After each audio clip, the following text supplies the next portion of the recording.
بسم اللہ الرحمن الرحیم۔ سامنے آپ کو جو پودا نظر آ رہا ہے تو یہ دیکھ لیں، یہ ہے جی مولی کا، ٹھیک ہے، یہ آپ اس کو یہ چیک کر لیں، یہ ہے مولی کا پودا ہے، یہ آپ دیکھ لیں،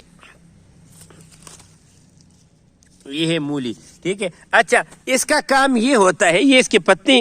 اس کا کام یہ ہوتا ہے کہ یہ سبزیوں میں واحد سبزی ہے کہ خود تو ہضم نہیں ہوتی لیکن دوسری چیزوں کو بہت زیادہ ہضم کرتی ہے۔ اچھا، اس کا طریقہ یہ ہوتا ہے کہ آپ نے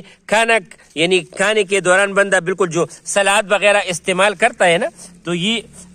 اس کے لیے بہت زیادہ استعمال ہوتا ہے، اور اس سے آپ کا جگر بہت زیادہ مضبوط ہوتا ہے۔ چھوٹا پیشاب جن لوگوں کو جل کے آتے ہیں ان کے لیے بہت زیادہ بہتر ہوتا ہے، جن کو نیند صحیح نہیں آتی تو یہ ان کے لیے بہت زیادہ بہتر ہے۔ اس کی وجہ یہ ہوتی ہے کیونکہ اس میں پانی بہت زیادہ ہوتے تو آپ کے وجود میں یہ ڈراپ سا لگ جاتا ہے،